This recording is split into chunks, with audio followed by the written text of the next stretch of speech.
Mesdames et messieurs, bonjour. Merci de nous rejoindre. Tout de suite, les principaux titres développés dans notre édition. Célébration de la journée nationale du Shahid ce 18 février. Les festivités officielles se tiennent cette année à Tamanrasset.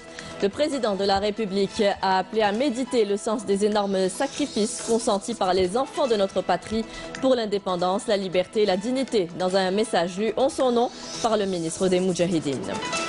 L'entrepreneuriat féminin en milieu rural, la question a fait l'objet d'une rencontre hier à Msila où les discussions ont porté sur les voies et moyens à mettre en place pour encourager et accompagner les femmes porteuses de projets dans ce milieu. Tigda recouverte d'un beau manteau blanc, de quoi ravir les amateurs de ski et les sportifs. La protection civile reste en alerte en cas d'accident. Et enfin, une page sport à la fin de ce journal avec notre spécialiste Hakim Kuchroud. On parlera de football et la 20e journée de championnat de Ligue 1. Mais il sera également question de volleyball, basketball et du handball. Bonjour à tous, nous célébrons aujourd'hui la journée nationale du Shahid. Le 18 février correspond à la date de la création de l'organisation spéciale qui fut le prélude à la lutte armée pour la libération nationale. La wilaya de Tamanrasset a été choisie cette année pour abriter les festivités commémoratives officielles de la journée nationale du martyr.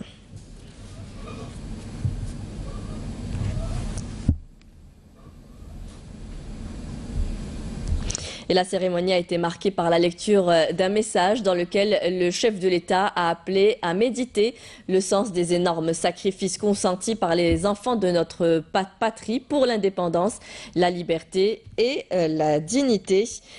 Par la commémoration aujourd'hui du message du Shahid, nous réaffirmons notre mobilisation pour continuer à avancer résolument sur la voie du développement et à relever les défis en vue de faire du pays un modèle à suivre dans l'accomplissement de sa mission civilisationnelle, comme il fut un exemple pour les peuples affaiblis dans l'affranchissement du joug colonial sous toutes ses formes, a indiqué le président de la République dans un message lu en son nom par le ministre des Moudjahidines. Je vous propose de l'écouter. ينبغي علينا في هذا اليوم الوطني للشهيد أن نجدد العزم للمضي قدما في تنمية بلادنا يدا واحدة بمنطلقات تاريخية وطنية جمعت شعبنا ووحدته للتضحية في إطار ثورة التحرير الوطني المجيدة. إن شابات وطننا المفدى وشبانه الذين عبروا عن تماسكهم وتلاحمهم عبر التاريخ لن يحول بينهم وبين ما أرادوه حائل مهما كان، لأن إرادتهم الفولاذية التي حققوا بها المعجزات كانت وما زالت وستبقى الطاقة المترجمة للعزيمة الموروثة عن الشهداء الأبطال والأمجاد. لقد عشنا معا ملحمة قوية للبناء والتشييد في جميع الميادين منذ أن كرمنا الله باستعادة عافيتنا والسلم في بلادنا، إذ أنجزنا الكثير في جميع المجالات الاقتصادية والاجتماعية والثقافية، ويبقى علينا وجوب إنجاز المزيد لاستيعاب جميع التأخر وإدخال السعادة والرفاهية في قلوب جميع المواطنات والمواطنين. وأمام هذه التحديات النبيلة للبناء والتشييد وكذا أمام تلك المخاطر الموجودة في محيطنا يجب على شعبنا الأبي وخاصة شبابنا أن يستلهم من مثل هذا اليوم من مثل الشهيد لكي نستمر في بناء جزائر العزة والكرامة، تلك الجزائر التي استشهد من أجلها 1.5 مليون من أعز أبنائها وبناتها. Une cérémonie commémorative a également été organisée au siège du ministère des Affaires étrangères à l'occasion de la célébration de la journée nationale du Shahid. Une cérémonie de recueillement à la mémoire des martyrs s'est tenue donc au siège du ministère des Affaires étrangères ce matin.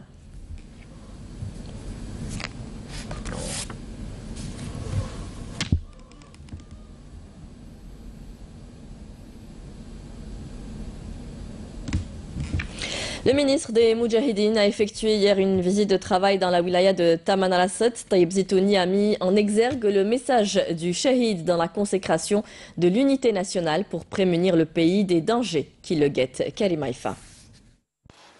Accompagné des secrétaires généraux de l'Organisation nationale des enfants de Chouhada et du Haut Commissariat à la Mazirité, le ministre des Moudjahidines, Taïb Zitouni, s'est recueilli à la mémoire des Chouhada de la bataille Tinissa dans le territoire de Tit, commune de Tamanrasset. Mettant à profit sa tournée dans la région, Zitouni a procédé à la dénomination d'un lycée de la localité de Tit au nom de la défunte Moudjahida Khamdani Lafia, avant d'honorer la famille de la défunte. Il a également procédé à l'inauguration dans la même localité d'un stade de proximité de football et la remise des équipements sportifs au profit des équipes locales. Le ministre et la délégation qui l'accompagnent se sont en outre recueillis au centre d'instruction de la base du Sud à Tahart, dans la commune d'Abalessa, à la mémoire des glorieux Chouhada, appelant à cette occasion à mettre en exergue l'importance du message du Shahid dans la consécration de l'unité nationale pour protéger la patrie. ما نمروش عليها مرة الكرام صحيح كما قال فخامة الرئيس المجاهد عبد العزيز بوتفليقة ما تصبحش كهواية. Ces commémorations ne doivent pas être célébrées à la légère, comme l'a bien précisé le chef de l'État. Il ne suffit pas de se souvenir des Chouhada juste pendant ces journées de commémoration. Il faut également mettre en valeur l'importance du message du Shahid dans la consécration de l'unité nationale et l'ancrage des valeurs de la cohésion entre les fils du peuple algérien pour protéger le pays des différents dangers qui le guettent et pour bâtir l'Algérie de demain. Je salue également les efforts des éléments de l'armée nationale populaire exerçant sur les bandes frontalières pour la protection de la paix et la sécurité du pays. Je salue aussi le travail au quotidien des habitants de ces régions qui accomplissent leur rôle de citoyens comme il le faut et bien plus. Maintenant, les Algériens doivent s'unir pour renforcer le front intérieur et qu'on sente vraiment que le message des martyrs ne se limite pas aux commémorations, mais aussi dans la consécration de l'unité, de la solidarité et dans la défense de ce pays. Le ministre qui s'est rendu dans la bourgade d'Irafouk a présidé une cérémonie de remise des aides à l'habitat rural à hauteur de 100 millions de centimes pour 35 familles et de 87 colis de produits alimentaires destinés aux familles déshéritées. Il a également procédé à la pose de la première pierre pour la réalisation d'un collège qui accueillera à terme 300 élèves avant d'inaugurer une salle omnisport au profit des enfants et des jeunes de la région. Et on reste avec la page histoire pour parler cette fois-ci du martyr Fernand Yveton, condamné à mort et guillotiné le 11 février 1957 par l'occupant français. Il sera question également dans ce reportage de l'ancien condamné à mort Moudjahid, le Moudjahid Georges Akompora, décédé en 2011. Une cérémonie de recueillement au cimetière chrétien de Bolorine leur a été consacrée en présence de leurs proches, leurs compagnons de lutte et du ministre de la Communication, Amel Boarba. Que vaut la vie d'un homme? La mienne compte peu. Ce qui compte, c'est l'Algérie. Son avenir, et l'Algérie sera libre demain, disait Fernand Yveton, juste avant d'être guillotiné à Sirkadi le 11 février 1957. Ces mots retentissent aujourd'hui encore, 61 ans après son exécution. Hommage à l'enfant du clos Salambier, El Madania, au cimetière chrétien de Bolorine. C'est lui qui a proposé de faire l'attentat contre la centrale à gaz de Hamma avec toutes les précautions nécessaires pour que ça ne touche pas le petit personnel. La justice savait qu'on avait pris toutes les précautions pour qu'il n'y ait pas de dégâts parmi le personnel, le petit personnel qui travaillait. Il a été quand même condamné à mort. Si Fernand Yveton n'a pas hésité à offrir sa vie à sa patrie, l'Algérie, son compagnon de lutte, le Moudjahid Georges Akompora, l'enfant de Bab el Oued, a consacré la sienne pour une Algérie libre et indépendante. Et le lieu ici est de rendre hommage à deux dignes enfants de l'Algérie qui sont algériens à part entière.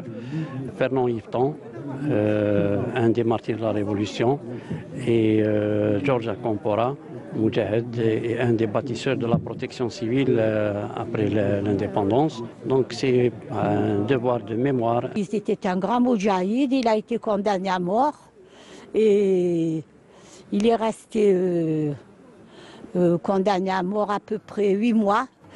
Ensuite, il a été gracieux. Naïftan et mon mari étaient compagnons de lutte. Ils étaient à Sarkaji ensemble. Je suis toujours au même endroit, le même quartier depuis 60 ans. Je suis toujours avec mes anciens voisins qui sont très gentils. Je suis mon petit train-train. On a travaillé ensemble, aux pompiers, et la Compora a toujours été droit. Il s'est donné à fond. Il n'a jamais bougé de là, jusqu'à l'indépendance, jusqu'à sa mort. Djamila Boubacha, icône de la révolution algérienne, a tenu également à partager ce moment d'émotion. Ce sont tous nos martyrs. Ils se sont sacrifiés pour l'Algérie. Ce sont nos frères. Ils ont été à nos côtés. الله يرحمهم ويوسع عليهم ان شاء الله ربي يسهل لكم الامور كامل وتعيشوا في الجزائر كيما حبوها الشهداء كيما حبيناها احنا. Plus qu'un devoir de mémoire, ce vibrant hommage rendu à 2 valeureux enfants de l'Algérie est une reconnaissance des immenses sacrifices consentis par tous les martyrs qui demeurent une fierté pour tous les Algériens. Et on ferme cette page histoire consacrée donc à la célébration de la journée nationale du martyr, aujourd'hui 18 février. Dans le reste de l'actualité nationale, le ministre des Affaires étrangères, Abdelkader Msahel, effectuera à partir d'aujourd'hui des visites officielles en Fédération de Russie, en République de Biélorussie et en République de Turquie, a indiqué un communiqué du ministère. Reprise en séance plénière des travaux du Conseil de la Nation. Demain, séance dans laquelle il sera procédé à la validation de la candidature d'un membre du Conseil de la Nation au Conseil constitutionnel, ainsi qu'à l'installation d'une nouvelle structure au titre de l'année 2018. Dans l'activité parlementaire, toujours débat en séance plénière aujourd'hui du projet de loi de règlement budgétaire 2015. Il a été présenté ce matin par le ministre des Finances Abdelrahman Raouia, consacrant le principe du contrôle du législatif sur l'exécutif. Ce projet de loi fait ressortir les conditions d'exécution du budget général de l'État de l'année 2015 ainsi que l'état d'exécution effective des crédits sur la même année. Dans le secteur de l'habitat, le ministre de l'Habitat préside aujourd'hui le lancement d'un chantier de 3750 logements ADL à Mfter, à Haï Safsaf. Et pour rappel, les souscripteurs du programme Location-Vente ADL 2 2013 ayant effectué le choix du site et n'ayant pas retiré l'ordre de versement de la deuxième tranche sont appelés à procéder au paiement à partir d'aujourd'hui, dimanche 18 février, a indiqué l'Agence d'amélioration et de développement du logement. Ces souscripteurs sont invités à procéder au paiement auprès des agences CPA. Dans le volet éducation, la ministre de l'Éducation nationale doit rencontrer aujourd'hui l'intersyndicale de l'éducation, Nouria Ben Ghebrid, qui a salué hier le retour des centaines d'enseignants quotidiennement à leur classe, le qualifiant de signe d'un sens des responsabilités et du respect des lois de la République. Une rencontre sur les perspectives de la femme entrepreneur en milieu rural organisée par le FCE s'est tenue hier à Msila. Cette rencontre a pour objectif d'encourager la femme entrepreneur dans les zones rurales et à œuvrer à trouver des mécanismes et des moyens d'accompagner ou d'accompagnement à tous les niveaux. Nejma Haj.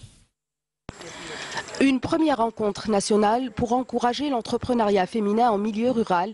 La rencontre vise surtout à réduire les disparités territoriales entre les différentes régions du pays et les femmes rurales algériennes.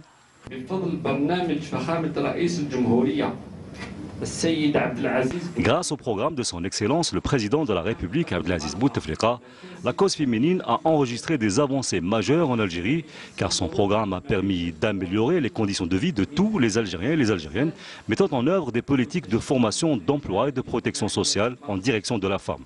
Aussi, des cadres législatifs ont été mis en place pour permettre à la femme, notamment en milieu rural, d'assumer ses devoirs et d'exercer pleinement ses droits dans tous les domaines. L'engagement de notre président de la République doit nous inspirer pour mettre en avant le rôle de la femme algérienne dans la promotion de notre économie.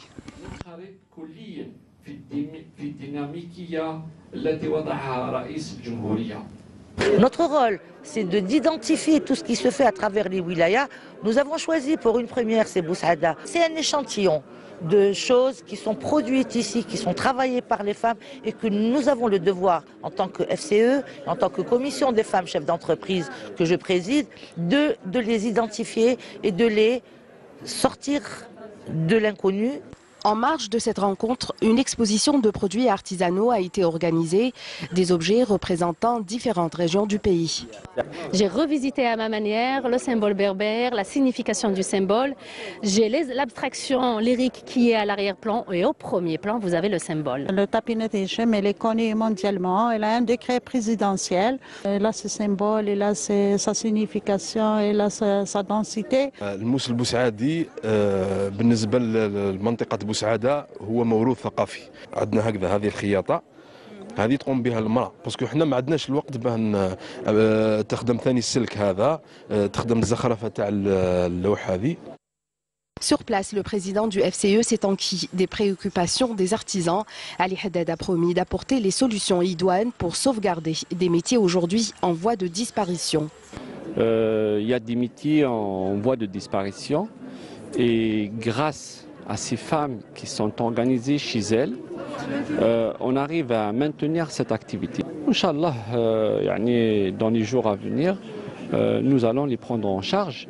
Par exemple, la création de la caisse de la femme qui n'existait pas depuis l'indépendance. Donc le FCE pourra la créer. Le sens du génie de la femme rurale algérienne est bien présent. Et il faudrait juste qu'on lui donne l'opportunité de montrer ce qu'elle sait faire. L'émergence et les perspectives de l'entrepreneuriat pour stimuler l'investissement productif en milieu rural et libérer les initiatives des femmes et celles des jeunes entrepreneurs. Un nouveau programme pour accompagner l'Agence nationale de l'emploi, l'ANEM, sera bientôt mis en place. Il portera essentiellement sur la modernisation des services d'accueil téléphonique et d'écoute de l'agence, un projet réalisé en coopération avec le Pôle emploi français. Le ministre du Travail, de l'Emploi et de la Sécurité sociale l'a annoncé hier avec en plus le lancement de 2 autres projets en 2018. Menel Boutouaba. La coopération entre l'Agence nationale de l'emploi et Pôle emploi France sera renforcée cette année à la faveur d'un projet de jumelage dans le cadre de la coopération avec l'Union européenne. Le ministre du Travail, de l'Emploi et de la Sécurité sociale, Mourad Zmali, a souligné à l'occasion l'importance des programmes de coopération internationale pour l'amélioration des performances de l'ANEM. Rappelant que l'agence a radicalement changé grâce à la mise en œuvre dès 2006 d'un programme triennal de modernisation et de réhabilitation. Il a annoncé également le lancement de 2 projets en 2018, un programme d'accompagnement de l'agence dans la mise au point de ses critères de métier et un prolongement du programme Profas C+, qui vise à reconfigurer l'offre des services téléphoniques de l'agence. La coopération avec le Pôle emploi France, avec l'intervention de ses experts au niveau de l'ANEM, a permis également l'organisation de sessions de formation au profit des cadres de l'agence, notamment avec la concrétisation de projets de partenariat tels que la réactualisation de l'agenda national des métiers et des professions et la modernisation des services d'accueil téléphonique et d'écoute de l'Agence nationale de l'emploi. Les programmes de partenariat ont permis également de former des encadreurs et d'élaborer un système informatique stratégique appelé Wasit, avec le développement également d'une nouvelle stratégie de communication. Un changement radical des prestations téléphoniques et d'écoute de l'ANEM et de sa gestion et traitement des requêtes sera opéré en développant notamment une nouvelle application appelée Écoute Plus, opérationnelle dans les prochains jours. Il y aura une meilleure prise en charge des préoccupations des demandeurs d'emploi et des employeurs par le biais de ces nouvelles technologies adoptées. Cela permettra également une meilleure communication entre les différentes agences à travers le territoire national, avec la direction générale et aussi avec la cellule d'écoute centrale Sisababzoua. Sans oublier de rappeler le numéro vert de l'ANEM 3005 pour prendre en charge les préoccupations des demandeurs. Écoute Plus et Wasit sont des outils qui permettront de traiter les demandes dans un délai ne dépassant pas 5 jours. À noter qu'en parallèle, le réseau des agences locales d'emploi s'est considérablement élargi, en passant à 274 agences en 2017 contre 164 en 2016. Une amélioration du taux de couverture qui a augmenté d'1 agent pour 306 demandeurs d'emploi en 2006 à 1 agent pour 202 demandeurs en 2017. Dans le développement régional, de nouvelles zones d'activité seront créées à Constantine afin de soutenir les industries en expansion dans les domaines de la pharmaceutique notamment ou encore de l'agroalimentaire. Cette décision a été annoncée à l'issue d'une rencontre de concertation tenue avec les opérateurs économiques de la wilaya. Naïma Haouch. Le tissu industriel de la capitale de l'Est algérien sera renforcé par la création de 8 petites zones d'activité essentiellement dans le secteur industriel. Un secteur en pleine expansion à l'instar de l'industrie de médicaments et de l'agroalimentaire. Dans le cadre de l'application de la stratégie du gouvernement et les orientations du président de la République qui a donné l'opportunité aux investisseurs, on a pu instaurer ce climat, un climat propice de concertation afin de poser toutes les préoccupations.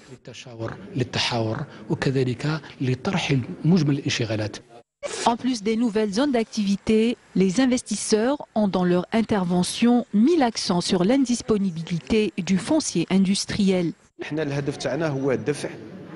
Notre but est de mettre le doigt sur les préoccupations des acteurs économiques afin de les épauler pour garantir le succès des projets et par conséquent le développement de la région.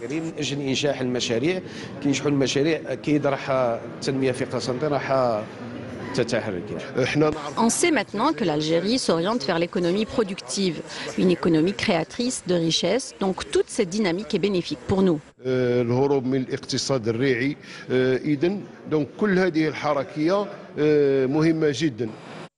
Les 6 sites devant abriter ces aires industrielles ont été déjà identifiés, entre autres, dans les communes de Oued el-Rahmoun et Ain Smara. Cette nouvelle initiative locale qui vise l'encouragement de l'élan d'investissement est sans conteste pourvoyeur de postes d'emploi. L'entreprise fonctionne et évolue dans un climat qui doit être propice afin de la soutenir et de l'épauler. C'est une responsabilité collective. Il ne s'agit pas seulement de l'investisseur ou de l'administration. Les responsables locaux ont réitéré l'engagement de l'État à travers l'administration à soutenir et à encourager l'investissement local pour booster l'économie nationale et permettre un développement durable. Ces dernières années, 16 000 PME ont vu le jour à Constantine. À la clé, 57 000 postes de travail ont été créés. Un concert de musique Chaabi s'est tenu à Paris en hommage à la chanteuse et pianiste algérienne Nafia Chafa, disparue il y a 2 mois. Des artistes se sont relayés sur scène dans une ambiance festive à l'image de ce que fut la vie de la chanteuse. Afef Blevouchet y était. Allô,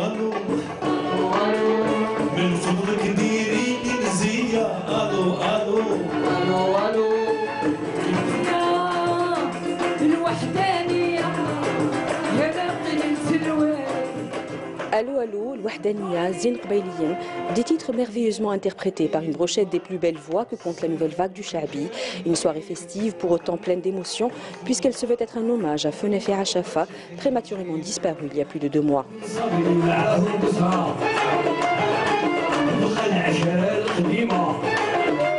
On lui rend hommage, mais un hommage festif, c'est pas, on va pas plomber la soirée, c'est pas le but. D'ailleurs, justement, au contraire, elle aurait aimé être toujours. C'est une fille qui a été toujours gaie, vivante. Elle a été toujours, c'est une fille qui respirait la vie. Et la première qui l'eut connue est Habiba Ouden, qui a été son mentor après avoir été elle-même disciple de la grande chanteuse Selwa. Elle avait 14 ans. Elle a commencé avec moi. Elle était pianiste. C'était piano, c'était pas là, c'était le sendouk, sans quart de note, sans rien du tout. Et j'étais très fière d'elle. Une pianiste hors pair qui a grandi entourée d'instruments et pour cause. Son papa, c'est Mohamed Chafa. Nafia, elle jouait dans l'orchestre des grands stars chaabi, tels que Grouabi Allah Rahmou. Chose qu'on voit rarement chez les chanteurs, les conservateurs chaabi. Une femme accompagnée par une femme. On n'en voit pas beaucoup, à part Nafia, j'en ai pas vu d'autres. Ses amis gardent le souvenir d'une femme de caractère, bien que discrète.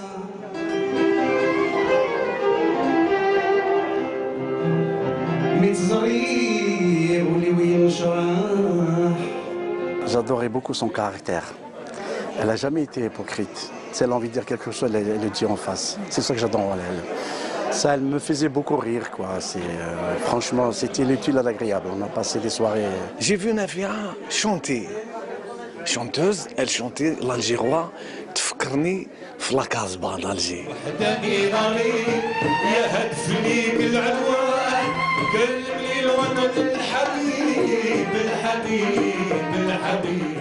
Voilà, on est triste et en même temps فرحانين parce que bon, c'est pour la cause هذه بعدا pour la cause تاع اليوم.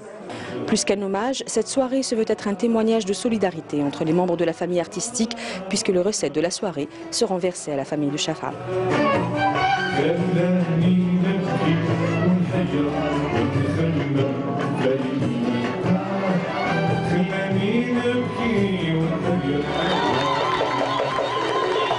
Un bel hommage pour l'artiste Nafia Chafin.